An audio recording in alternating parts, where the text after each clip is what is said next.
In case you missed last week's announcement, you can now support Heavy Hands on Patreon. If you don't know what Patreon is, it's basically ongoing crowdfunding. Essentially, it's a platform that will allow you, our listeners, to patronize our show in exchange for rewards.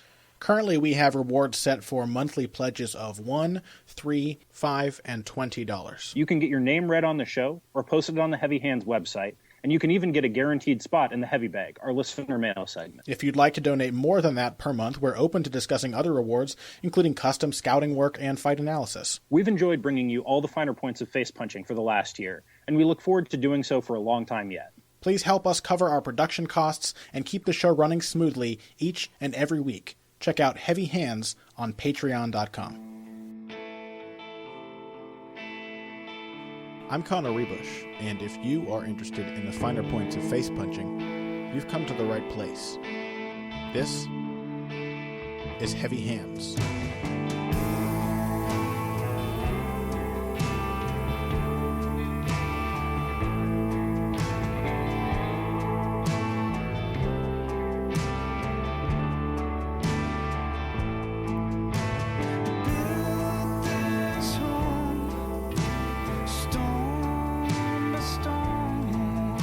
Hello and welcome to another episode of Heavy Hands, the second to last episode of the year 2015, in fact. And to honor that and the wonderful year that my co-host Pat and I have had together doing this show for all of you, we're going to be doing our Best of 2015 awards at the end of today's episode after, of course, recapping the events of UFC on Fox 17, Rafael dos Anjos defending his lightweight strap against Donald Cowboy Cerrone.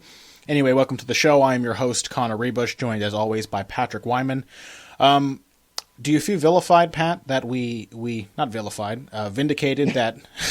Do you feel hated? Well, I feel vilified all the time, but that has very little to do with taking fights. I've got a victim complex, really, but do you feel vindicated that we really spoke about Dos Anjos Cerrone in one-sided terms, almost setting ourselves up for a fall in the world of fight analysis, and boy, was it a one-sided fight. Yeah, I was not at all surprised by that outcome. I thought it would be a kind of a one-sided decision for Dos Anjos, but it did not at all surprise me that he finished Cerrone in the first round. Like, Dos Anjos knew going into that fight that Donald doesn't like being hit to the body because it's something he knew the first time they fought, and he worked it into his game plan for that fight. He knew it now. He's seen everything in the meantime. It wasn't surprising at all to me that he went after Cerrone's body just with reckless abandon early in that fight, pressured him with reckless abandon early in that fight, knowing that Cerrone would respond the way that he did. Dos Anjos knew exactly what he was dealing with and just plastered him.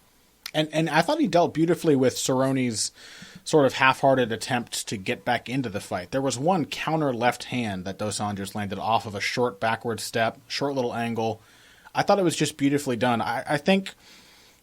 we talk so much about pressure and aggression. And how these are fundamental elements of the game of Rafael dos Anjos. We risk kind of overshadowing the fact that he is in fact a very good striker, has turned into a really solid kickboxer with a lot of craft and skill to what he does. And as much as that fight was just kind of him going Donkey Kong on Donald Cerrone after hurting him in the first minute, It also, there were these little glimpses where you saw, this is the guy who kickboxed with Anthony Pettis and won. Well, I think, yes, but I think that Rafael dos Anjos has a very, very focused kind of striking game that fits his mentality very well. As much as all of that is true, but I think what stands out so much about Dos Anjos' striking game isn't just the craft, but how well every bit of it fits with what he wants to do. So the most dangerous kind of pressure fighter, and this speaks to what you were talking about with that counter left hand, Connor, is the most dangerous kind of pressure fighter is one who's perfectly willing to exchange with you, because that means that they're never going to give you a rest. They're never going to give you a break mentally or physically. Most pressure fighters, when you sit down, stop, and throw some shots back at them, are going to back off for a second and reset. That they need that mental space to reset and get back to and kind of reapproach what they're doing. We saw that with Chris Weidman versus Luke Rockhold. That Rockhold just refused to give that time back to Weidman to kind of reset and get his head back where it needed to be. Rafael dos Anjos does not need that time to reset. If you throw at him, he's going to stop in the pocket, he's going to exchange with you, and then get right back to pushing you back. He's not going to give you that split second to kind of reassess, break off, and move again. Yeah, absolutely. And I think that's why I promised on last week's show that I was going to I don't think I promised, so don't be upset if you felt like it was a promise. I mentioned that I was going to try to do a game plan for Donald Cerrone to beat Rafael dos Anjos. And in the end, I kind of just ended up talking about Rafael dos Anjos instead. I did an article breaking down really what I saw as like the three key elements of his pressuring style, and how it is just kind of a fundamentally effective style for him. Because if you watch dos Anjos fight, it's like a textbook for pressure fighting, where everything leads to something else. You know, he's got this wonderful cage-cutting footwork. He's just efficient enough to make you work more than him, but just aggressive enough to punish you and wear you down while you're doing that work. He's not waiting for you all the time like Chad Mendes sometimes does, though he will counterpunch to punish you for trying to force your way off the fence. He maintains this horribly discomforting distance from his opponent at all times. Where you're just always, 6 inches away from being hit in the face or hit in the body or taken down. And so it's just this constant pressure that he keeps on all the time.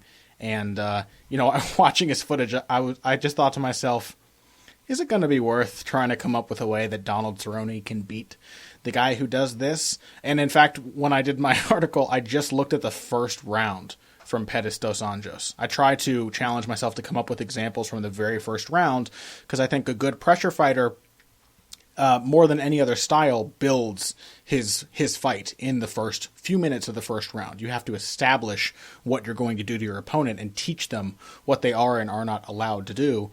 Lo and behold, it barely took a fifth of a round for Rafael dos Anjos to establish what he was going to do to Donald Cerrone, and Donald Cerrone decided that he couldn't deal with it.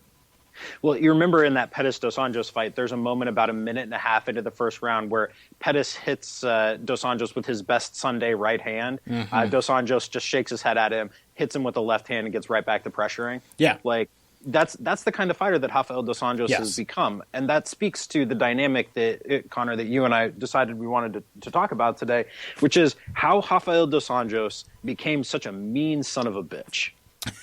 And we both suspect it's Rafael Cordero. The two Rafaels here. We both suspect that Rafael Cordero, head coach of Kings MMA, formerly of Chute Box, that he just seems to know how to turn mild-mannered, most of them grapplers, into angry motherfuckers who go on.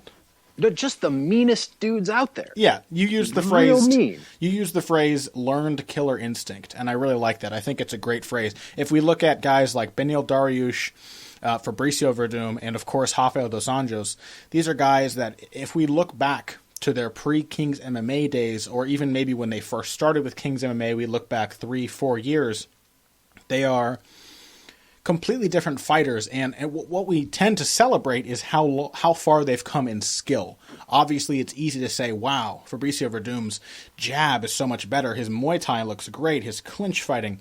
It's easy to look at Rafael dos Anjos and say, man, his kickboxing has improved dramatically, his pressuring style. But really what this comes down to is just their determination to enforce themselves on the opponent and to jump on the tiniest glimpses of weakness and just stamp out all will from the guys that they're fighting. And it's scary to watch these guys fight, and it's fascinating to realize that they didn't used to be this way. Yeah, I first met Fabricio in 2011, towards the very beginning of 2011. And Fabricio was, to be real honest, it was a much nicer guy back in 2011 than he is now. And a lot of that has to do, he was not nearly as focused or as determined or as much of a killer, if we're being real honest about it, as he is now. He just was not the same guy back then. And there are people who say that that's maybe not a great thing that's maybe not a great thing for his personality, but it has certainly made him a better fighter. There's zero question about that. Do you think Cordero has a way of making success in fighting his fighters everything, making it their life's focus in the way that it wouldn't be. Because I think Rafael dos Anjos now constantly talks about how his goal is to be the champion and to be the best. And I think now he has firmly established himself as a top 5 pound-for-pound fighter. And Verdum, as you said, is the same way, where he's just a lot meaner and more aggressive than he used to be. These are guys that maybe were content to be journeymen before, and somehow Cordero seems to have stamped that out of them, whether for better or for worse. Having seen Cordero teach, I don't think it's anything that dramatic. It's just the aggregate of him being in your ear on a daily basis saying, no, hit him, hit him, hit him, be aggressive, move forward, believe in yourself, hit him, be aggressive. Like, that Cordero has a way about him when he teaches that other elite coaches do not, where he's constantly in your ear. He's constantly saying things, and he's constantly reinforcing the things that he wants to reinforce. It's like, it's a really interesting kind of psychological ploy where you don't necessarily notice that he's doing it, I would imagine, if you're a guy that he's training. But slowly but surely, he works on you, and he works on you, and he works on you, and he works on you, until you wake up one morning and you're Rafael dos Anjos and you're murdering Benson Henderson, or you're Fabricio Verdum and you're flying kneeing Mark Hunt in the face. Sure, and as we've talked about in the past, it's all positive with Cordero. Not that everything's nice, but everything is telling you something that you should do more. He's never like telling his fighters, if you listen to his corner advice, he's very rarely telling them not to do something or to look out for this. He's always telling them, typically identifying what they've done well, and then explaining in very simple terms how to do it more and more effectively. Yeah, he has kind of a preternatural calm about him in the corner. Yeah, that's the weirdness, right? Because we talk about how he teaches this killer instinct. Rafael Cordero is almost never seen without a smile on his face. In the corner, he's much calmer, but he's such a nice, happy-go-lucky type of personality, and yet he turns these smiley, sort of lackadaisical fighters into straight-up killers. Yeah. I think he's got a real gift for making his guys work hard. He's got a real gift for making them believe in themselves. But but he has a gift for teaching killer instinct. And I think that a lot of the time we kind of believe that killer instinct is a thing that you either have or you don't. Mm-hmm. And guys like Rafael dos Anjos and Fabricio Verdum are living proof that that's not the case, that you can teach that. But you teach that in training in the aggregate over and over again. You're in a sparring session, and Fabricio yelled at me for doing this, where you don't touch gloves or smile after you land a good shot or something. You get right back to hitting them. Yeah, I've heard the same thing. You know, I think coaches who take themselves seriously, who take their fighters seriously, tend to frown on the idea of camaraderie. Which is not to say I'm sure the guys at King's MMA are quite friendly with each other. But when it comes time for sparring, you treat it like a fight. And that doesn't mean you're necessarily trying to destroy each other all the time, but you're not apologizing when you knock someone down or when you hurt them or hit them a little harder than you intended to, because you are sparring and people get hit, and that's what you're supposed to do. So it's just a slow process of winnowing out the sympathy and instead teaching you to be satisfied and pleased when you fight effectively, which... because fighting is kind of a conflict of human nature for a lot of people. You'd be a nice guy out of the gym. You go in there, you hit somebody, you hurt them, you give them a bloody lip or something, you force them to quit the sparring session, and so you say you're sorry or whatever. You go over to help them up, but if you're trying to be a competitive elite world champion kind of fighter, I think it makes sense for a coach to try and convince you not to do that. That should never be your mentality when it comes to hitting someone else in the face. Exactly so. And I noticed that because I noticed this difference between Fabricio teaching in 2011 and Fabricio teaching in 2015, say, that in that period of time, he changed his teaching philosophy. He teaches meaner. He coaches meaner. He wants his sparring sessions that he's directing to be meaner, And I noticed that after being in sparring sessions like that, and with his brother too, because his brother also trains at King's. He doesn't compete or fight, but he does teach a lot. I noticed the same thing with his brother, that if you're in those kinds of sessions day in, day out, I noticed that with myself, you get meaner. You learn how to, that instinct where you see red, kind of somebody hits you or something and you just kind of see red. What those kinds of sessions teach you is how to take that instinct, control it, and focus it. And that's killer instinct, I think. That's true. I've definitely had sparring sessions where it gets let out of hand and suddenly you find yourself landing like a vicious right hook. Not a technical, pretty punch. You just suddenly find yourself digging your feet into the ground and unloading a shot. And then if you're a guy like me, you say, oh, sorry. Because you, of course, hit them harder than you intended to because you felt like you were under pressure. And I guess you saw red, as you say.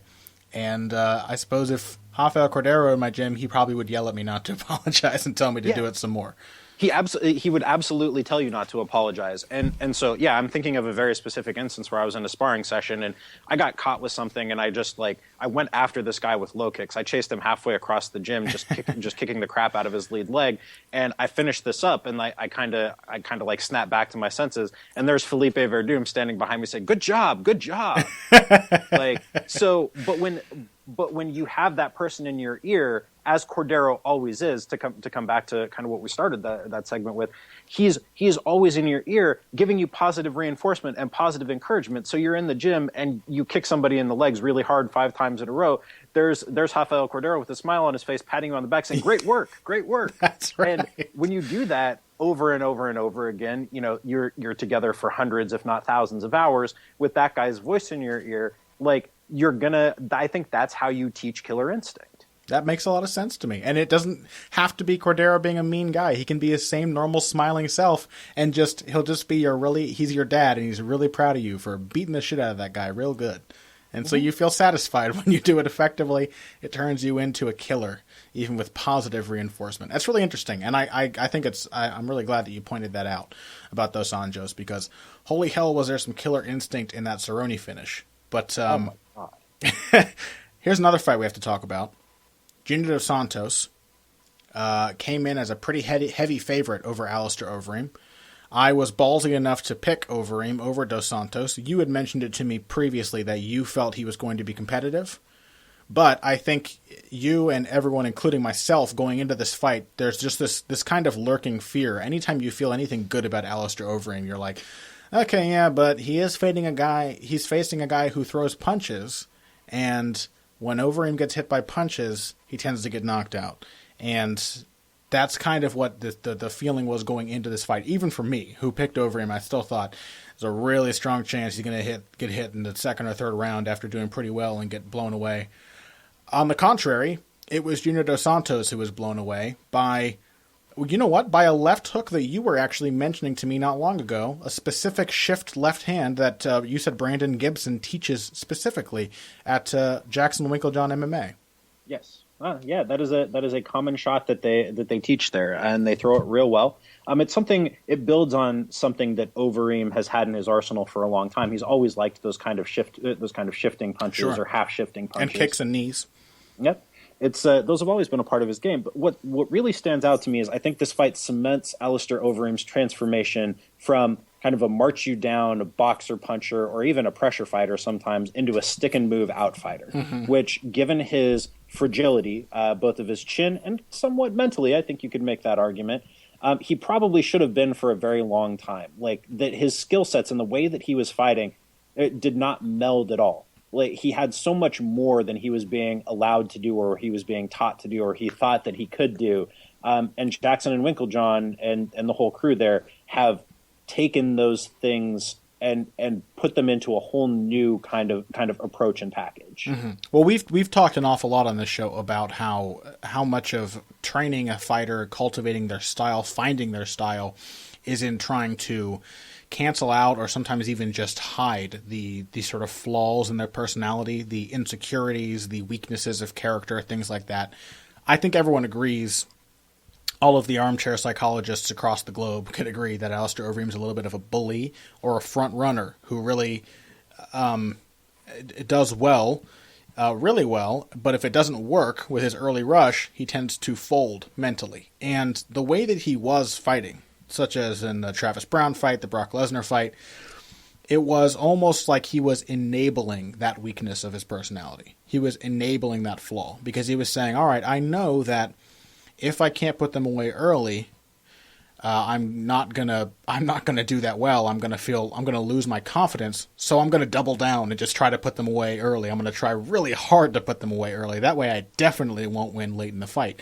And this new approach seems to basically be shunning that aspect of his personality, shunning that flaw and saying, okay, we're not even going to pretend like we need to beat them early. We're not going to worry about the early finish at all. We're going to pick them out methodically over the course of a fight, just worry about defending ourselves and keeping our distance, and use speed and explosiveness that have always been boons for Alistair Overeem.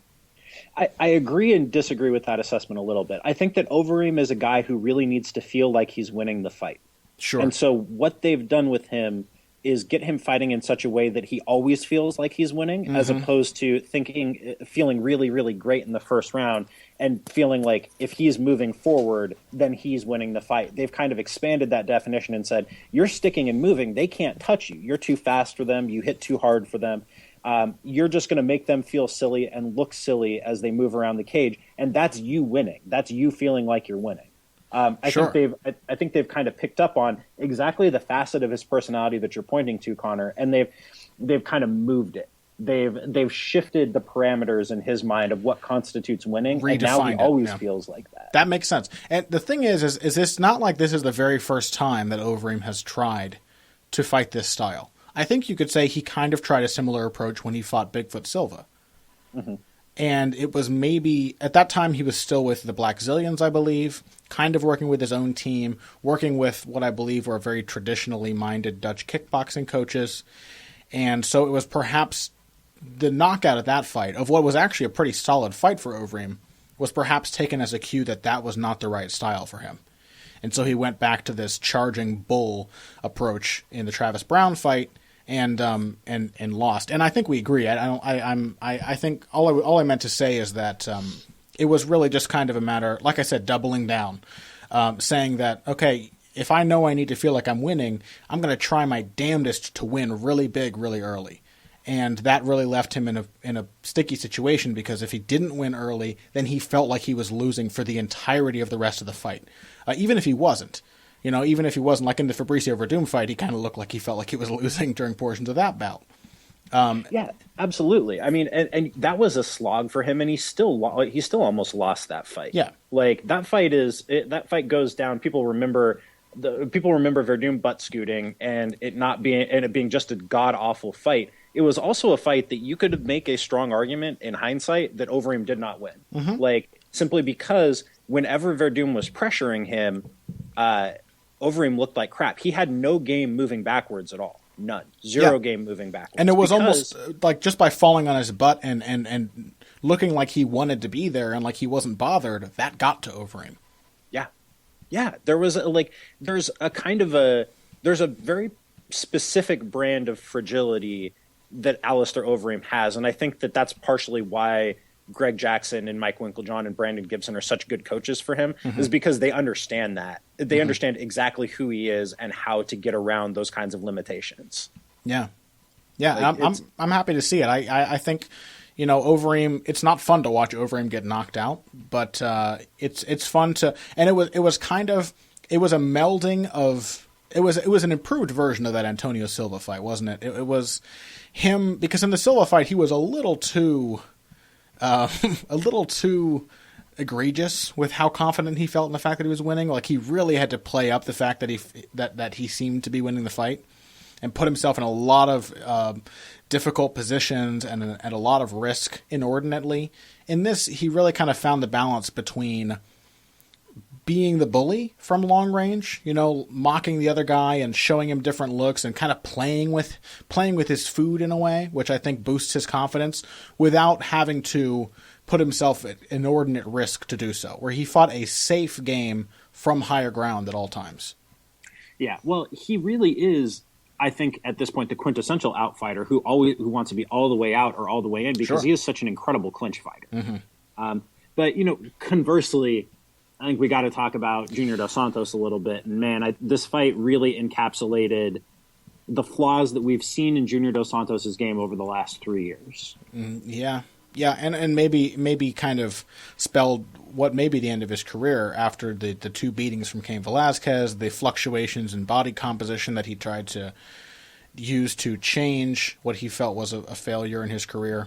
I think it was maybe wear and tear, and as you said, a lot of past problems really coming back to bite him. If we look at Junior Dos Santos' career, because it's crazy to look at where he is now and consider the hype that surrounded him when he first came to the UFC in 2008, leading up to his first title shot in 2012. It was 4 years of his first title shot in 2011. Sorry, so it was just about 4 years, almost 4 years of utter dominance from Junior Dos Santos, knocking out Verdum in his debut, beating up, he knocked out Gilbert Yvel with almost the same punch that Alistair Overeem knocked him out with, beating the hell out of Roy Nelson, the Shane Carwin win, all of these. He just tore through the best that the heavyweight division had to offer. So it's crazy to look at that lineup and realize Junior Dos Santos has never once faced an outfighter, someone who wanted to stay away from him, which is crazy to think about because we think of Junior as this slugger,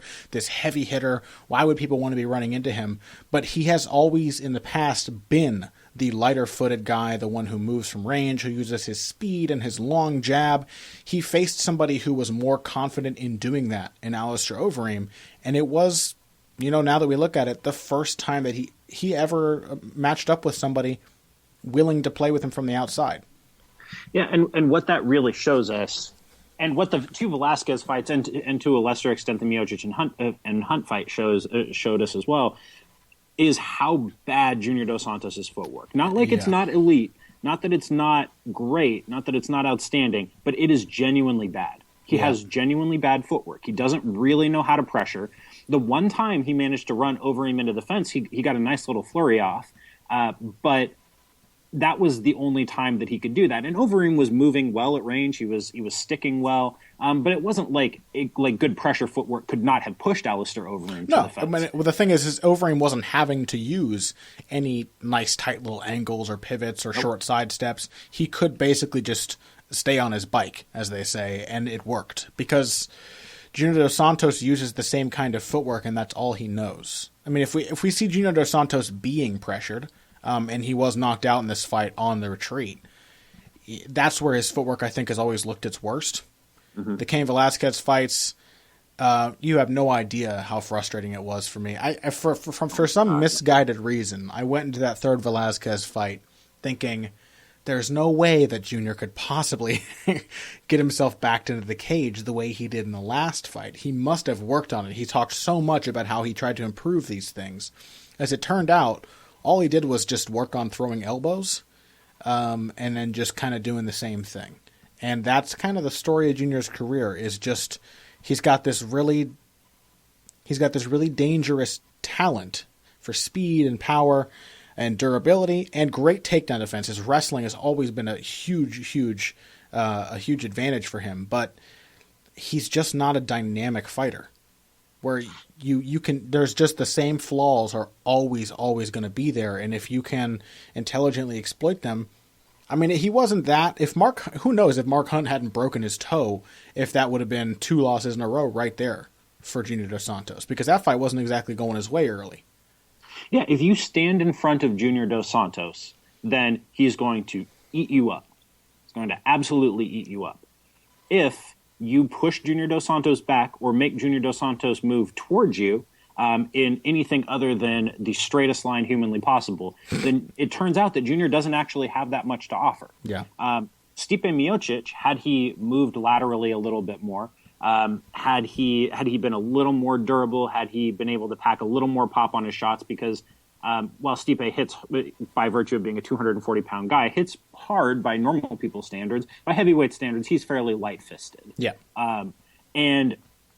But if he'd hit a little harder, if any of that, he might have had a better chance at beating Junior Dos Santos.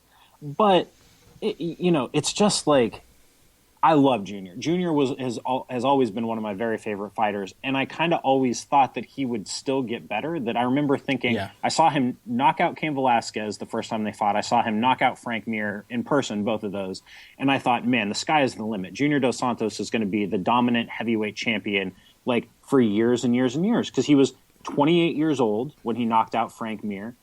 He seemed to be getting better, like he seemed to be adding some things. And then he gets into those Velasquez fights, into the Hunt fights, and he just stagnates. Absolutely stagnated skill-wise. He just hasn't really shown all that much new or better.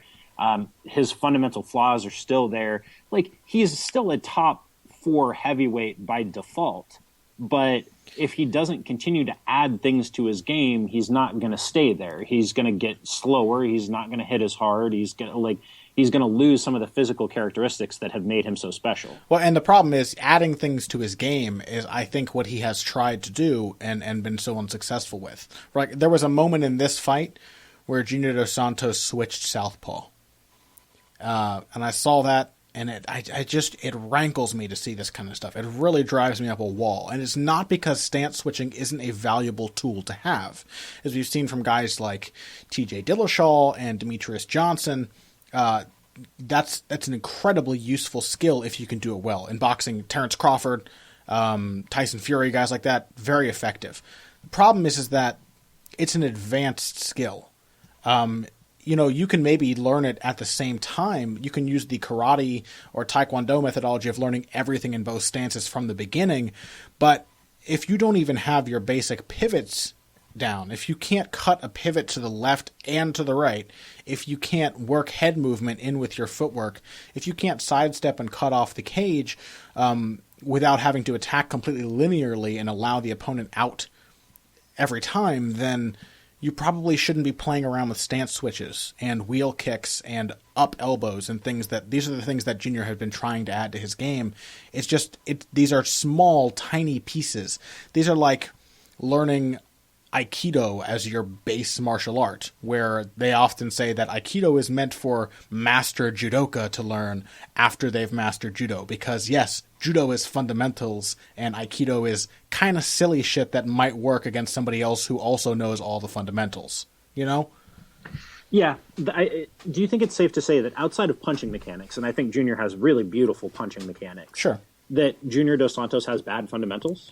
Yeah. He's got bad footwork, no head movement, no head movement, or really defense at all, other than just stepping straight back. Yeah, I mean, and his grappling is pretty damn solid, but from a striking standpoint, I think his fundamentals are not there. I think he's leaned on his athleticism for his entire career. And, yeah, he's kind of the Roy Jones of heavyweight MMA by that virtue. And that's actually not true, because Roy Jones was very skilled. He just had a very specific way of fighting. Junior has leaned on his athleticism a lot more and not really learned to do all that he could do with it. So it's kind of a sad downfall to watch. It really, as they say, it couldn't have happened to a nicer guy. Although usually they say that ironically. Junior Dos Santos really is one of the nicest guys in the sport. It just doesn't seem to be going that well for him. Props to Alistair Overeem for kind of turning himself around. We're going to have to take a short break here. When we come back, we're going to talk about Nate motherfucking Diaz putting it on Michael Johnson on last weekend's card. Quick recap and discussion of that fight, and then we will get on to the Heavy Hands Fight of the Year, Round of the Year, Fighter of the Year. Do we have an official name for this? Just Best of the Year? Just Heavy Handsies? The heavy handies. I don't know. That brings up some unfortunate. It makes it sound like we're giving out vigorous hand jobs. Yeah, I was going to be a little more subtle, but there are some unfortunate implications there. We'll discuss that when we come back from this break. Okay, wait, stop. Don't skip this break. I know you skip most of them. It's a podcast. It's not a radio show. You don't have to listen to the commercials, but if you follow my very simple instructions, you'll be doing a huge service to Heavy Hands, Pat, and myself. First, go to Stitcher.com or iTunes.com. You can use either of those services to subscribe to the show, which makes it really, really easy to listen to every episode and not have to go hunting for it on our confusing, badly designed website.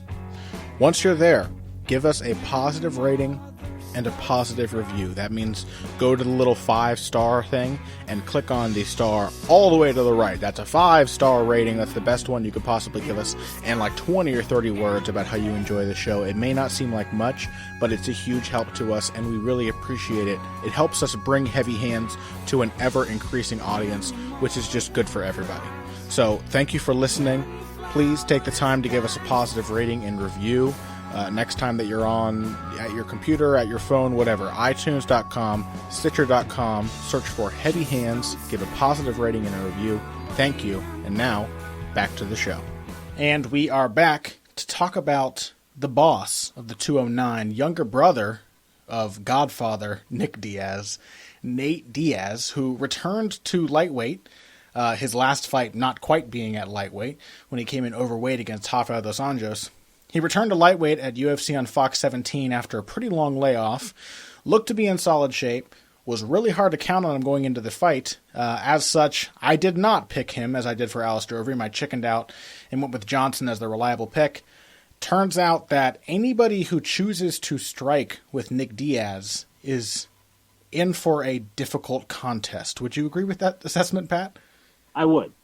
I think that Nate is a different fighter than his brother, in ways that are not. I think the two of them get lumped together quite a bit. Yes. But they really do substantially different things.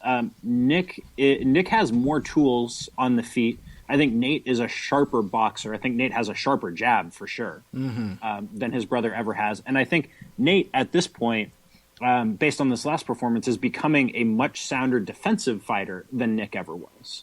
I think he's been going towards that for some time. I mean, really, if we try to put these guys in style matchups, then Nick is a pressure fighter, or if we want to be more specific, a swarmer, and Nate is an outfighter. He can come forward at times, and he kind of found that out in the Johnson fight, that he had more success stopping Johnson from landing those low kicks when he did push forward behind that jab. But he's a long-range out-fighter, and that's when he's had his best performances, fighting Cerrone, Gomi, the Gray Maynard fight. Nate has, for some time, been developing into a pretty solid... he reminded me, when he fought Gray Maynard, he reminded me immediately of Vladimir Klitschko, which I know sounds kind of weird, but that's the fighter that came to mind, is a guy who has much longer arms than his competition. He can use his height to stand up and lean back and get out of the way. Little bits of footwork that you might not notice on first viewing, but enough to take small angles and augment that head movement. And he has no problem just falling into a big, long left hand if it means laying it on your chin. He's got such a great straight left, man. Really snappy, sharp straight left. I love his 1-2. I think he throws one of the finest 1-2s in all of MMA. But what really stood out to me in this fight is his defense and how good his defense was. He was checking kicks, he was moving his head as he threw. He was parrying shots really well. It really stood out to me how little success Michael Johnson, who is normally a pretty accurate puncher, how little success Johnson had in hitting Diaz to the head. Sure, Diaz's legs were still there, his body was still there, but Johnson threw at his head and frustrated himself all night with how little he was able to land cleanly. Yeah, I think a lot of that had to do with Diaz's ability to collapse and then expand the pocket. He does a good job of pulling. That's kind of his primary method of defense, though. He will. It's crazy to say because, the Diaz brothers both have weird boxing. It's not what anyone would call technically perfect, to the point where if you want to be really revisionist, like when I did my first Bloody Elbow article on Nick Diaz, I called his boxing overrated because he was being so highly touted as this great boxer. So in that sense, you could say, yeah, it's overrated. It's not actually perfect boxing. But you could then revise that opinion and say, you know what? They both do boxing and a lot of the more subtle parts of boxing a lot better than most MMA fighters. And for Nate, that's true with defense, with counterpunching, with distance management. These are things that Nate actually does very well, and it doesn't always get the chance to shine because he has kind of a limited scope to his game. He's vulnerable to the leg kicks. He seemed to have worked on that a bit, but it was still there against Johnson. And he can be tossed around by better wrestlers. So it almost makes it look like his boxing is not that great. When if you put Nate Diaz in a boxing ring with almost anyone in the lightweight division, he'd probably outbox them. Yeah, for sure. And I think he's getting to the point where he's using it better. Nate's performances over the last couple of years have been really, really up and down. Yes. And I think that his head has not always been in it, especially for the Josh Thompson fight. We know he was injured when he fought Dos Anjos. He had a bad injury. He probably should not have been in there, a knee injury. We saw that with his inability to make weight. Like that's not a thing, you know. That should have been a big red flag. He was not there for that fight, and so it was easy to read a narrative of Nate Diaz having hit his ceiling into that stretch, right, where he gets knocked out by Josh Thompson. He knocks out a shot Gray Maynard. And then gets brutalized has a bad contract, attempted a contract holdout, gets brutalized by Rafael dos Anjos. It's easy to look at that and say, well, okay, we know who Nate Diaz is. When really, if we look at it, I think Nate fits the profile of guys who go on nice little late career runs, where he's a guy who's durable, really durable, has been around for a long time. Has a good sense for what he's doing, now seems to have gotten his strength and conditioning and weight cut down. Yeah. This was the best shape we've ever seen Nate Diaz in. So, like, unless, the unthinkable happens and Nate Diaz, it turns out, is on some kind of performance-enhancing drug, which I sincerely doubt. But barring that, I think Nate Diaz kind of has his shit together. And a Nate Diaz who has his shit together, who's got 11 years, I think, as a professional under his belt and all of the experience that goes along with that, that's a guy who can make some noise.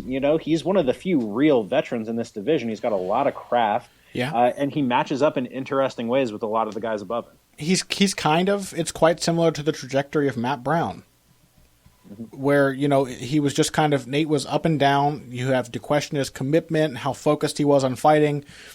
It's like, it seems like he really finally decided to get all of these things locked into place, the nutrition and the training, and take the fight really seriously when it was kind of a make or break moment. And he delivered against a guy who, I think most people agree was riding what should have been a 5-fight win streak. The Dariush fight was very close, but I think both you and I did think Johnson edged it. Is that true?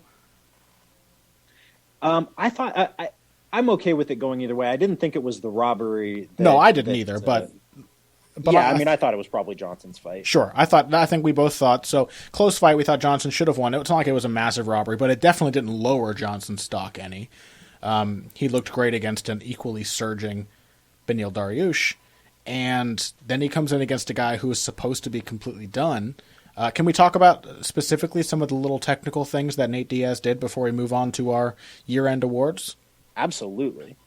Well, first, I want to talk about the pulls that I mentioned before and how those were incorporated with his footwork. Because as much as we have talked about the Diaz brothers always having problems with footwork and lateral movement, I thought Diaz had some really nice, subtle angles in this fight that worked with his head movement.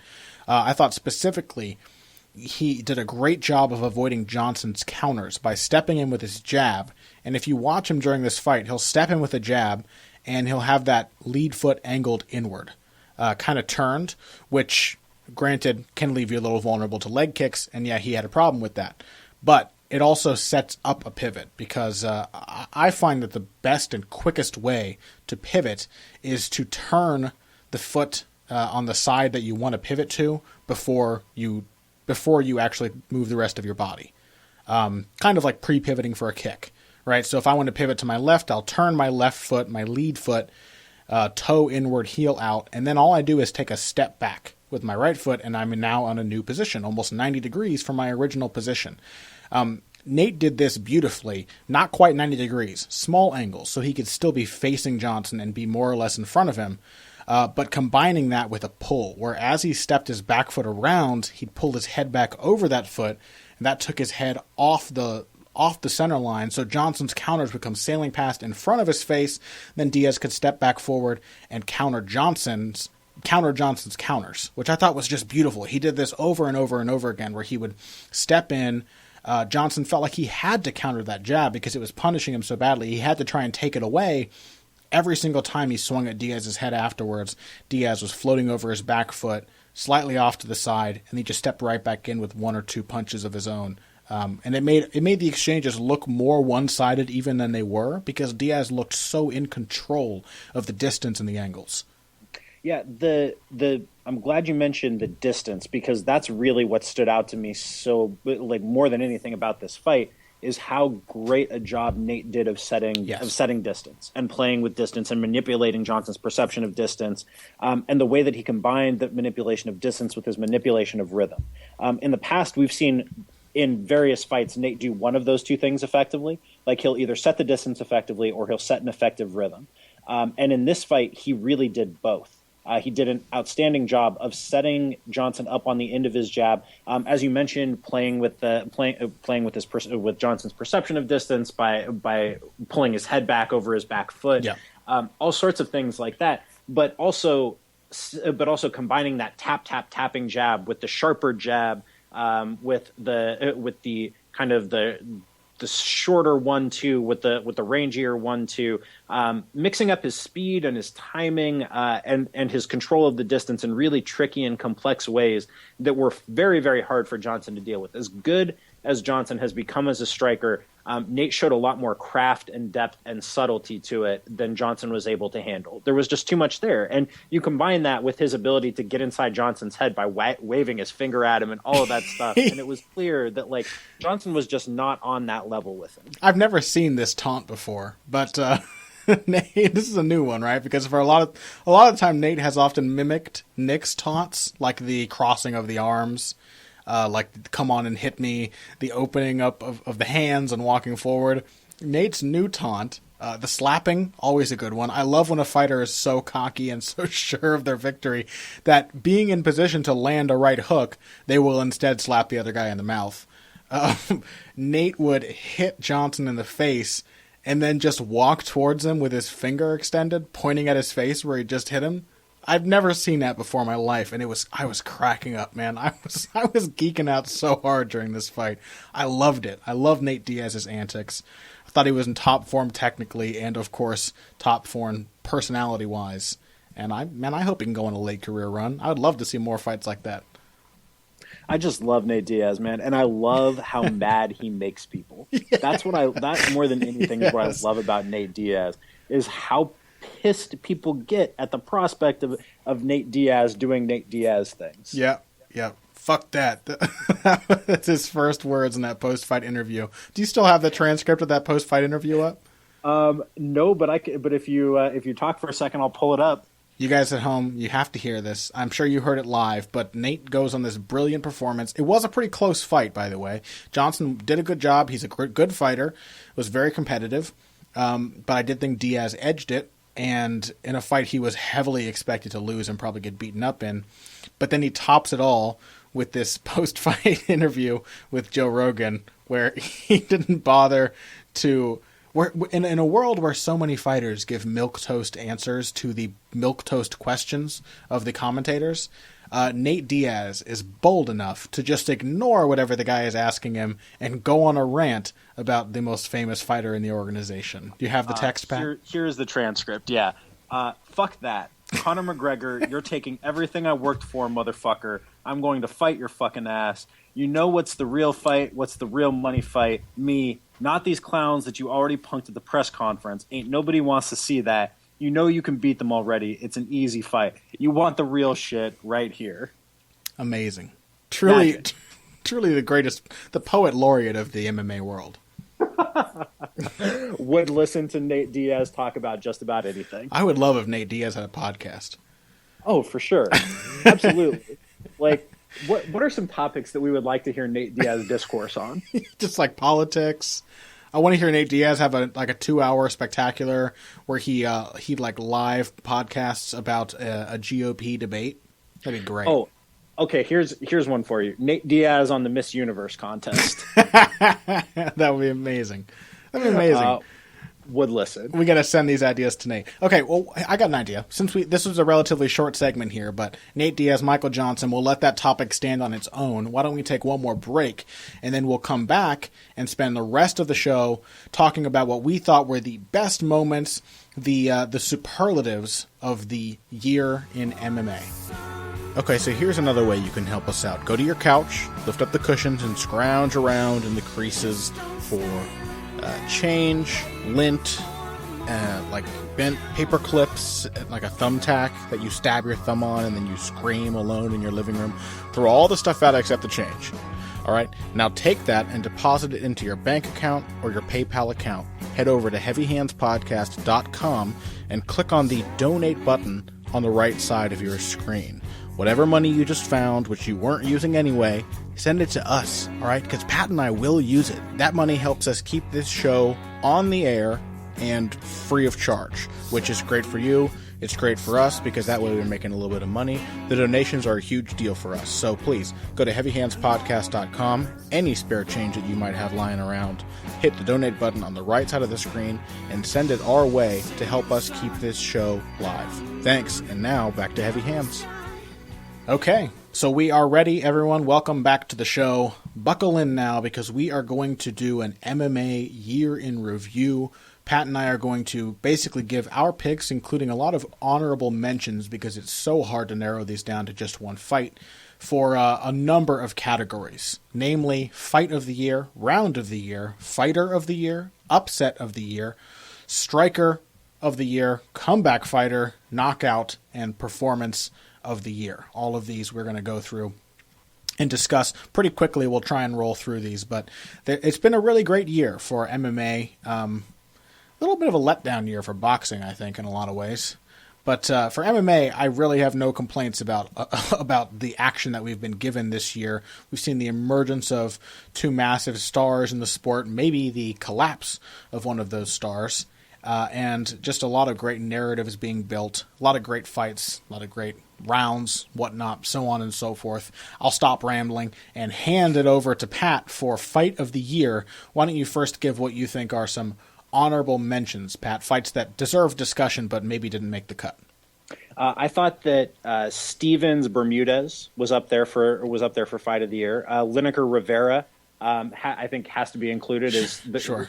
maybe the craziest 128 seconds of fighting I've ever seen.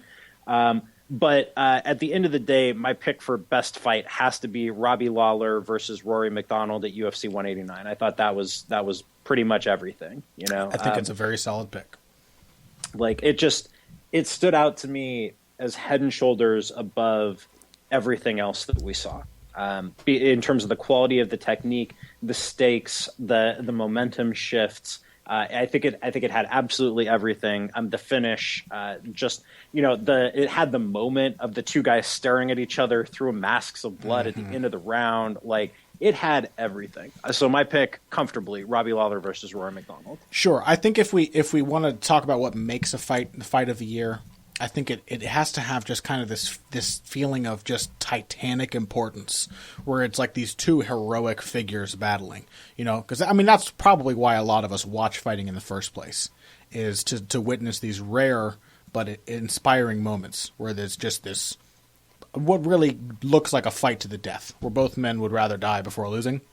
For me, I sadly had to make Lawler McDonald an honorable mention. Though I don't have any issues with it being picked, and I was very close to picking it myself. I also thought L.C. Davis versus Hideo Takoro from Bellator was just an insane fight that saw L.C. Davis's lower jaw broken, such that his front 4 or 5 teeth were offset from his other teeth on the bottom of his mouth by about a half inch. Pretty gruesome to see, and he fought through that and won a close fight.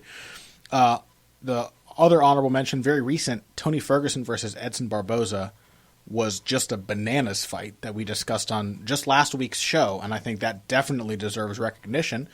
But for me, it comes down to Daniel Cormier versus Alexander Gustafsson for what many people still think is John Jones's light heavyweight title. This fight, it had everything basically that Lawler McDonald had, these massive momentum swings, both guys being put through tremendous punishment and refusing to quit. And, it was an inspiring effort from both guys. And that's why I really, and I think also, I think in the end, there was more tragedy to it for me. You know what I mean? Really? What makes you say that? It was sad to watch Alexander Gustafsson kind of not be the same guy, but still put in this. Like, I would not be surprised if this was the last great performance of Alexander Gustafsson's career. Mm-hmm. Looking at this fight, I wouldn't be surprised if in the story of his MMA career, that was the last one, and it was the one that broke him. and he didn't get this win that I kind of thought he deserved. And it was this horribly tough fight. Once again, he goes in a title fight and just kind of gets crushed. Even if I thought he edged a decision, it just, has to go through all this punishment and can't quite reach the top of the mountain. I wouldn't be surprised. Whereas I would be shocked if Rory McDonald did not get his way back to the title someday. So to me, there was really kind of the theater of fighting was really present in that fight for me. That's really interesting. That's an interesting point. I'm with you. I buy that. Sure.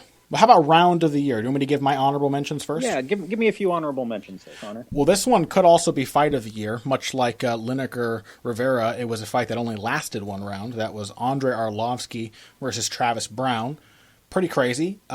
Probably would not have been a round of the year if not for the giant upset Travis Browne tried to stage near the end of the round before finally being knocked out, because otherwise it was relatively one-sided. Once again, I have to give credit to Tony Ferguson versus Edson Barboza. Round 2 of that fight I thought was insane. You could easily pick either one of the rounds, but round 2 had the finish, so I went with that. But for me, it comes down to the first round of Justin Gaethje versus Luis Palomino 2, which happened earlier this year and was mind-bogglingly violent. Yeah, we are very much on the same page with our picks. I had Brown Arlovsky as an honorable mention. I thought that Gaethje Palomino, both of their fights. You could have picked anything from either of those fights, and it would have been. You could say minute of the year, fight of the year, round of the year, and just pick any random moment, and they'd be in the contention. If in 10 years there are notices about bad brain-related things happening to both Justin Gaethje and Luis Palomino, those would be the fights that you trace it to, and you're like, oh, okay, yeah, I see how that happened. You would not be surprised. But for me, the choice of round of the year has to be John Lineker versus Francisco Rivera. Fight only lasted 128 seconds. It was utter insanity every second of it, and I think it showcased pretty good technique. I mean, there was a lot of wildness and a lot of brawling, but there was also good technique from both guys. Great killer instinct from John Lineker to hop on the guillotine. I loved everything about that round. I thought it was the reason why I watch fighting. No issues with that. It was. It was one more honorable mention. I forgot to mention this. Brad Pickett versus Tomas Almeida round 1. Was fucking insane. It was a fucking insane round. That was crazy. I don't even know why that didn't even come to mind. Yeah, I think because it was overshadowed by the rest of the nut jobbery on the main card of UFC 189. It was a great card. It was. It was a nutty card. We should have done card of the year. That probably would have won it for both of us. Yeah, absolutely. Okay, fighter of the year. Who do you got, Connor? Well, my honorable mentions are Joanna Jędrzejczyk, one of my very favorite fighters. She has had all 3 of her big UFC wins over the course of 2015, starting with her victory over Carla Esparza at the start of the year, and then 2 title defenses over top strawweights. The one against Letourneau, which was a lot tougher than either of us expected it to be, I think still really showcased what a great fighter she is, how technically sound. I also have to mention Max Holloway. Max Holloway seemed to be matching up against tougher and tougher opponents for some time and just running into a wall, sometimes with unfortunate decisions. I heard, did I mention this on the other week's show, that he didn't have a striking coach at the point of that Conor McGregor fight? We were both told that in the aftermath of our show. Right, which is insane. Just to see how good Max Holloway already was. With the help of a striking coach, he has rattled off a number of really solid wins and established himself as a top fighter at featherweight. I also have to give honorable mention to Rafael dos Anjos, who has only had 2 wins this year, but both of them over some of the very best 155-pounders in the world. This is the year that cements him as a top pound-for-pound fighter. But, and I suspect you will agree with me, I have to pick Conor McGregor as the fighter of the year. Yeah, I'm, without spoiling it, or actually, no, I guess this is just spoiling it. Yes, Conor McGregor is also my fighter of the year. It's hard not to, right? His performance against Dennis Seaver was off the charts, ridiculously good. What he did against Chad Mendes with an injured knee, and against a quality of wrestler who's again just off the charts. It's hard to it's hard to overstate what that meant in the grand scheme of things, for him to go out there and back up all of his talk like that on the biggest stage of his career, and then to do what he did against Jose Aldo, to knock out the long reigning featherweight champion, the only featherweight champion the UFC has ever known, with one punch in 13 seconds. That's ridiculous. And then when you throw on top of that the ways in which Conor McGregor is legitimately changing the game of mixed martial arts, makes him the easy choice in my book. But for honorable mentions, Rafael dos Anjos, yes, absolutely. I think he is the best pressure fighter in MMA, except for perhaps Conor McGregor. I think Joanna Jędrzejczyk really came into her own this year with that just demolition of Carla Esparza, the demolition of Jessica Penne in June, and then a fine performance against a durable, game, tough Valerie Letourneau, in which she broke her hand very early in that fight and still comfortably cruised to a decision in which she landed 202 strikes. Yep. That is ridiculous. Yes. That's the quality of striker that Joanna Jędrzejczyk is. Absolutely. We're moving on to our next category? Yeah, let's talk about best upset. Upset of the year. Why don't you give your honorable mentions first, Pat? Well, I didn't think that this was a category that was worth delving into in all that much depth, so I'll just give my pick for that, and that's Rousey Holm. I don't know how you could go with anything else there. Not to spoil again, but it's got to be Holly Holm versus Ronda Rousey. Has any upset in MMA history ever felt as big as that did? Absolutely not. No, that was the biggest upset ever in terms of what it means for MMA as a sport, in terms of the stakes there. And also, I think in terms of the one-sidedness of it, this was not a fluky thing. This was not a lucky thing. This was a brutal, more or less, like Rousey had her moments. Rousey had moments where she did good things. But the overall arc of that fight certainly bent toward Holly Holm just beating the ever-loving crap out of Ronda Rousey, rattling her around, knocking her teeth loose, and then kicking her with the shin upside the dome. Hard to be more emphatic than that. Yeah, it was so, people picked it apart and said, oh, well, because of the betting odds, people bet on Holly Holm, so it wasn't technically the biggest upset. Well, when you offer a fighter at, minus or plus 20,000 betting odds or whatever, yeah, a lot of late money is going to come in because how can you pass up those odds? That's the mindset of a lot of gamblers. That's why the odds exist. That's why the lines look the way they do.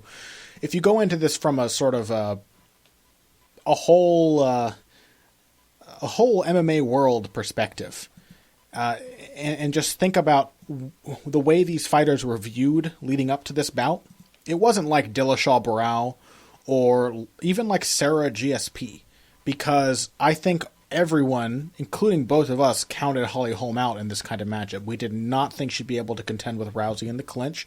We did not think that she would be able to keep Rousey at range. And, Rousey is just this terrifying finisher, this juggernaut.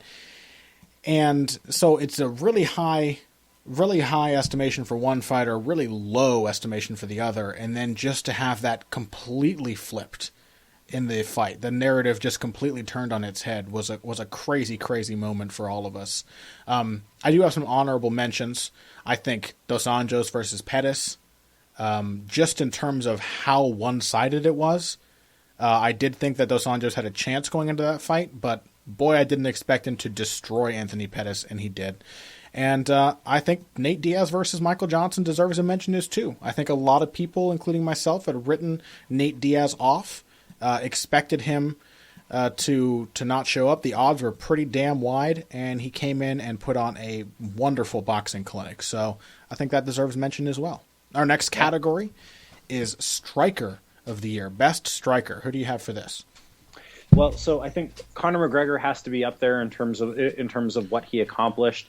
I think that Robert Whittaker is rapidly climbing the ranks. I think Tomas Almeida is becoming a guy who has to be watched in those categories. But for me, it is Joanna Jędrzejczyk, because I think she's doing something very special in terms of operating at the very highest technical levels of the sport. And also this actually goes to Robbie Lawler too, for the same position that they occupy within the MMA metagame. They're not just sprawl and brawling. This is not just Chuck Liddell shucking off double legs in the middle of the cage. This isn't, this is not an old school sprawl and brawl type of thing. What Jędrzejczyk and Robbie Lawler are doing is updating the tools necessary to be an effective MMA striker at the highest levels in this day and age of really incredibly talented wrestlers. You could look at some of the sprawls that Lawler hit that Lawler hit against Rory McDonald. You look at some of the sprawls that Joanna Jędrzejczyk hit against Carla Esparza, and they are, from a technical perspective, nearly identical. But what makes them stand out together is the fact that they disincentivize their opponents from shooting again. It's not just that they stuff the shot, it's that they immediately hit you afterward to remind you that that was a really bad idea. And they use similar tools to do it. They use knees and elbows in those spaces. They sneak in a short punch from time to time too. But to remind you that this is not going to fly. And I think that those are technical developments that we're going to see get picked up by other fighters. And in fact, I think we already are. But they stand at the forefront of that evolution. And I think Jędrzejczyk, because she fought 3 times, deserves the award. But also Robbie Lawler needs to be up there as well. Yeah, and it comes down to, when it was Chuck Liddell's time, you could kind of stuff the shot, and that would be the end of the wrestling until they tried again. Now you have to not only work towards stopping that from happening again, but you have to be able to contend with the chain wrestling. You have to be able to contend with the follow-ups to the initial shot. We have a lot of really competent and dogged takedown artists in MMA these days. And I love seeing strikers who it's no longer a mistake for them to choose to tie up with their opponent or to choose to stay there when they have to do so to teach them a lesson. That's a brilliant strategic development I love to watch. My honorable mentions: Conor McGregor, Rafael dos Anjos, Tomas Almeida, Max Holloway. But I also have to pick Joanna Jędrzejczyk for Striker of the Year. I think 3 really solid wins. And I think it stands out in particular for her because we often expect women's MMA to kind of be behind the curve in terms of technical development. It's certainly the case for most of women's bantamweight and for much of women's strawweight. If you compare them to the best, certainly it's a smaller sample size, so it may not be fair, but if you compare the best strawweights, women's strawweights in the world, to the best lightweights and welterweights in men's MMA, you kind of expect a lot of them to not be fully up on what is the latest. They're not working with the biggest camps. They don't have all the advantages. It hasn't attracted as many athletes, so the talent pool is smaller. But contrary to that expectation, Joanna Jędrzejczyk is right on the cutting edge of MMA technique, of striking technique, as you mentioned, Pat. And so I think she really deserves recognition for standing head and shoulders not only above her weight class, but above most strikers in MMA. Yeah, and you add to that, I think, that unlike Robbie Lawler, Joanna Jędrzejczyk is not an outstanding athlete, not an outstanding physical specimen. That she's getting these things done with incredible technique and great cardio. That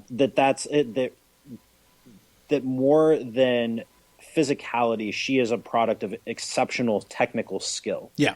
She's a very intelligent fighter. You can see in the way she places her shots, the way she adjusts and adapts. She really gets by on being technically better than her opponents. She doesn't hit that hard. She's not amazingly fast. She's not a huge physical specimen. She's just kind of an average-sized strawweight who fights really, really well. Yeah, and so that to me is another piece of what pushes her up there. But sure. So this brings us to Knockout of the Year. Oh, man, this was a great year for knockouts in mixed martial arts. I think that a few that need to be mentioned: Tomas Almeida versus Anthony Birchak when he just slept him. That was pretty ridiculous. Tomas Almeida versus Brad Pickett, about the most gorgeous flying knee you'll ever see in your whole life. Stephen Thompson versus Jake Ellenberger, that kind of got forgotten in the madness of UFC 189, but Wheel kicked him not once but twice. Wheel kicked him in the face in that fight. Yeah.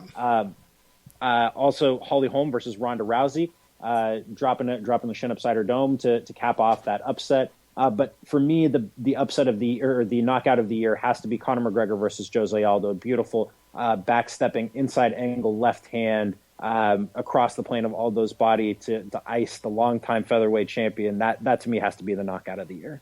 You're a cruel man, Patrick, for even bringing it up again and describing it in such vivid detail because it was such a gut-wrenching moment to witness live.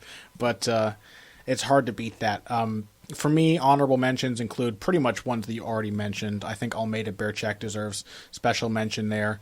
One that you didn't mention was... I'm blanking on it. I literally just thought of it.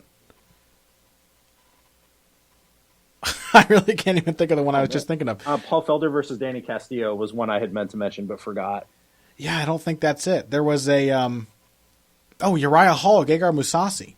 Oh man! Oh, how did that slip my mind? Yeah, and it almost just slipped my mind the second time. The one that spawned the great debate of heavy hands history, where you and I got into a very deep discussion about the semantics of the word fluke. Really a pretty knockout, stunning, beautifully well placed, and wonderfully followed up on. You know, we both had to acknowledge in the aftermath, yeah, that may never happen again. Uriah Hall doing that to a fighter of Gegard Mousasi's caliber. But you can't fault the man for how expertly he followed up on his success and went for the kill.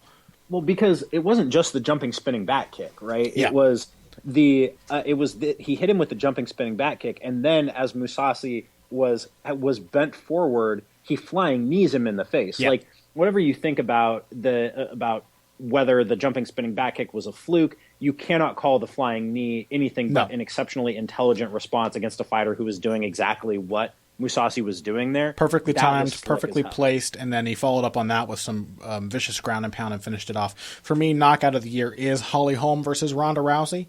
I thought not only was that a massive upset, but it was one of those. For me, it was the fulfillment of watching it happen, because I could never have seen the Aldo McGregor knockout coming. Even in the moment, it happened so quickly that I had to watch the replay to really decide what had just happened and come to terms with it, which may, in fact, make it better if you're really looking for a surprising one. But when I saw Holly Holm knock out Ronda Rousey, I saw that knockout like a full second before it happened. You know what I mean? Where Rousey was hurt, she stumbled. I saw Holm measuring her with her hands. I saw Rousey standing with her back turned, Holm adjusting her feet. It was like everything went to slow motion, and I could see exactly what Holly Holm was seeing, this perfect opening for a head kick. She measured this distance flawlessly and put Rousey out to cap off a dominant performance. So for me, that was just a pretty knockout. Just not only a stunning upset, but just a beautifully well done head kick. We don't often get to see a lot of head kicks kind of come out of nowhere. That one was just a tactical masterpiece. So that's why that one is my knockout of the year. How about comeback fighter of the year, Pat?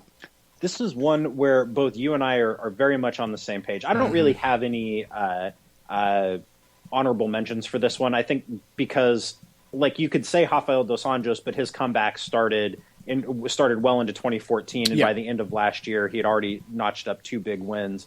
I think, you could say the same thing about Robbie Lawler, but Robbie Lawler was all about 2014 and the very end of 2014 and then into 2015. But I think for both you and I, it's Benson Henderson, right? Yeah. How can you not pick Benson Henderson? Yeah. Start off the year by losing a bullshit decision to Donald Cerrone that to me was up there with robbery of the year. Sure, if we're doing robbery of the year, I agree. That one was upsetting to me. I really didn't understand the talk of how. Also, the weird thing after that fight was how everyone kept saying how it hinged on who won the second round. Was it? I think it was the first round. Everyone talked. Well, the thing was, everyone kept talking about how Cerrone must have edged this round with a late takedown. Maybe it was the second. I was like, that one's not a go-to round for Cerrone. Like, I could see an argument for Henderson winning every single round in that fight, but everyone was talking about the round that I thought was a clear Henderson round and not the one that I thought was the one that split it. It was weird, but I did think Henderson. I thought it was a fantastic comeback from the first knockout of his career, of his professional career. Jordan Breen pointed out on the Sherdog Roundtable that he was knocked out in his amateur debut, his only amateur fight, according to Sherdog. But first time any pro had ever knocked him out, and he comes back and put on what I thought was a masterpiece of a performance against a surging Donald Cerrone. Even if he didn't get the win, that almost just makes what he did after that more dramatic, because the fight against Brandon Thatch, huge, crushing welterweight prospect. Everyone expects Henderson to be outsized. He looked like he was in really tough spots going into the second round of that fight, and he fights back from the brink and uses his veteran wile to submit Brandon Thatch, and then just a really entertaining, crafty fight against one of the toughest veterans in the division, Jorge Masvidal. So yeah, it was. This was the year that we saw Benson Henderson put his game together. I thought in ways where before things that he had done looked very disconnected from one another. Sure. And he often suffered from the curse of low volume and trying to look like he was doing more than he actually was out there, which got him into trouble in some of his fights. This was the year where he started to throw better combinations. He started to throw a nice straight left, nice right hook, started to work to the body more. Put his hands together with his kicks more regularly.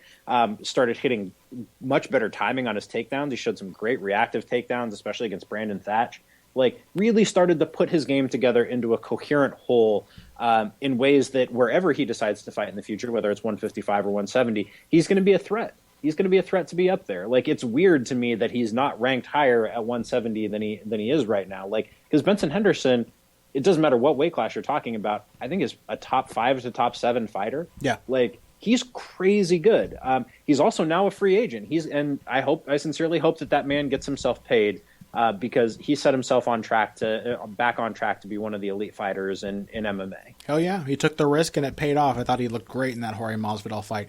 I do think a guy we mentioned earlier in the show, Alistair Overeem, deserves maybe an honorable mention. Yeah, for a that's comeback true. fighter, really reinvented himself, found a new style, and capped it off with a huge win that puts him in the top 5. So that's, I love seeing that. Finally, we end with performance of the year. This just being a fight that maybe while not the most competitive, really encapsulates one fighter perfectly fulfilling a game plan, doing everything as perfectly as could be imagined, possibly defying expectations in doing so. Who are your honorable mentions for this category? So I think Luke Rockhold versus Chris Weidman has to be up there. I think that Luke Rockhold had a real great sense for what Chris Weidman was going to try to do to him and had all the right answers for him. And then he capitalized when given his big opportunity. Luke Rockhold did not miss it. So I think that one has to be up there. I think Rafael dos Anjos versus Anthony Pettis has to be up there on that list in terms of just walking through everything Anthony Pettis was going to try to do to him, knowing exactly what the weaknesses in Pettis' game were and how to exploit them, and having exactly the right game to do it. I think that one has to be up there. But my pick for this one is Fabricio Verdum versus Cain Velasquez. I thought that this was a fight that isn't getting a lot of love elsewhere, but it was a great fight. It was an incredible encapsulation of all of the ways in which Fabricio Verdum has improved as a fighter over the years. For him to not miss any opportunity to give himself an advantage, I think is a substantial thing. That he went and he trained at altitude. He did his own camp for this. He had Rafael Cordero doing his game plan for him. He really dedicated himself to beating Cain Velasquez in ways that Cain Velasquez did not dedicate himself to beating Fabricio Verdum. And it showed in him having the right responses to everything Velasquez was trying to do for him. It was a stunning performance, a huge upset. And I think for me, it was the performance of the year. Sure. I think I have to agree with Verdum versus Velasquez. Honorable mentions for me, of course, Dos Anjos versus Pettis. It's very, very rare that we see a challenger come in against a champion, not to mention one so highly touted as Anthony Pettis, who was the poster boy for that quarter of the UFC's 2015. It was, what was it called? Welcome to the Show? Yeah, Welcome to the Show. And it was Anthony Pettis who was kind of the front runner. They expected to give him a big push this year. Big star, dangerous striker, just beat the last guy who tried to pressure him pretty emphatically. And Dos Anjos comes in and accomplishes the rare feat of taking every single one of the 5 championship rounds from the champion. That's hard to match. And then I also think Daniel Strauss's recent win over Patricio Freire was pretty phenomenal as well. A guy who has had a lot of ups and downs, isn't necessarily known for perfect performances. I thought made all the adjustments he needed to against a similarly up and down champion and got a really solid win. But in the end, Verdum over Velasquez, big underdog, looked fantastic. Really just a solid performance. Fought Velasquez when he needed to fight him. Outworked him when he needed to outwork him. Took away all the things that Velasquez does well, including his stamina. And then took him apart and ended up getting the finish. So it's hard to argue with that. Anything else we need to say to recap a fantastic year of MMA, Pat? I think just let's revel in the fact that it was such a good year. I think we need to take a step back to appreciate that not every year of fighting is going to be fantastic. Remember 2012?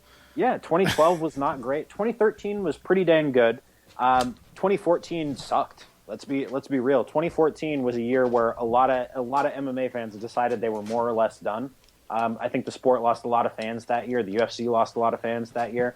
Hopefully 2015 brought in some new ones because the UFC's product this year was off the charts. Bellator did some great stuff. World Series of Fighting, leaving everything aside about Ali Abdelaziz and his travails. World Series of Fighting seems to have kind of found itself in what it's trying to do. They've assembled a great deal of talent. This was a good year for fighting. Yeah, absolutely. And we've got a fantastic year, a start to a fantastic year, hopefully, ahead of us. On next week's show, we're going to have to preview Carlos Condit versus Robbie Lawler, who we've mentioned several times in today's show, which is just an insane fight. I actually haven't really looked at the fight card. What's the card look like for that one? Well, it's not ideal. Is it not? It's not ideal. So you've got Lawler Condit at the top. Stipe Miocic versus Andrei Arlovsky is the co-main event, which that's a pretty solid fight. Yeah, that's a good one. Kelvin Gastelum just pulled out of his fight with Kyle Noak. So that's not good. Not a great matchup to begin with.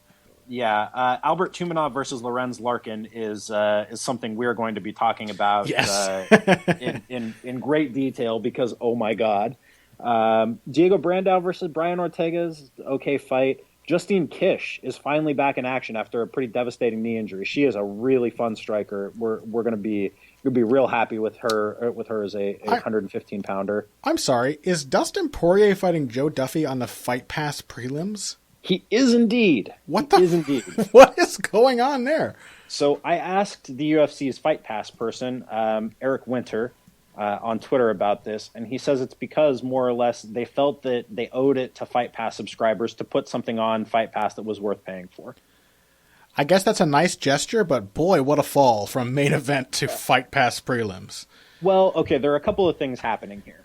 So I think that if you wanted to view this as punishment, for Joe Duffy having pulled out at the very last minute with that concussion. How dare he get flash KO'd in training?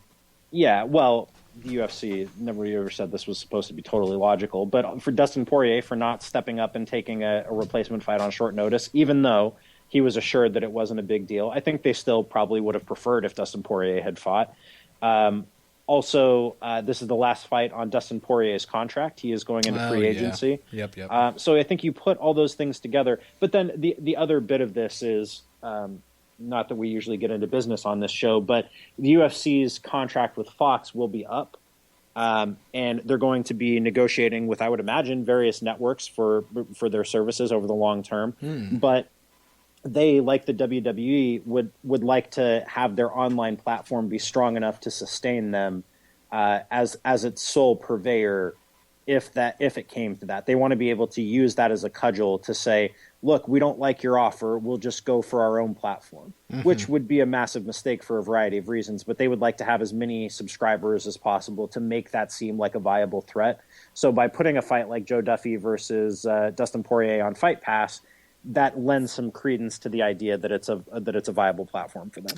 You're a smart man, Pat. That all makes sense. It's a weird card, but there are some nice ones. Michael McDonald makes his return, and Abel Trujillo, Tony Sims. That's a nice fight. So there are definitely some ones to talk about. Of course, the main focus being the welterweight title fight between Robbie Lawler and Carlos Condit. Nonetheless, I'm looking forward to it. It seems to be a decent, if kind of strange, start to the 2016 for the UFC, but good things coming up in the future after that. It's been a great year. We really appreciate all of you guys listening to the show. We've had a lot of growth and the start with Patreon, and we've had such great luck with people subscribing to us. I won't even say luck because you guys went out of your way to do this for us, and we really appreciate it. And it's been a lot of fun. And, here's to another year of heavy hands, I guess. If you want to get in touch with us, you can do that on social media. Pat is at Patrick_Wyman. I'm at BoxingBush. You can find us on Twitter, as the ats may have suggested. And, of course, you can also find our work on our respective sites. I don't know what the hell I'm saying. I write for Bloody Elbow, Sherdog.com, previews before every UFC event, boxing writing for FlowBoxing and BadLeftHook.com. Pat's doing most of his stuff over there at Bleacher Report these days, so please support us in all the ways you know how. Please keep sending us your suggestions and your pledges and your contributions. We look forward to another fantastic year of fight coverage. If you came here this year for the finer points of face punching, you came to the right place. This has been Heavy Hands.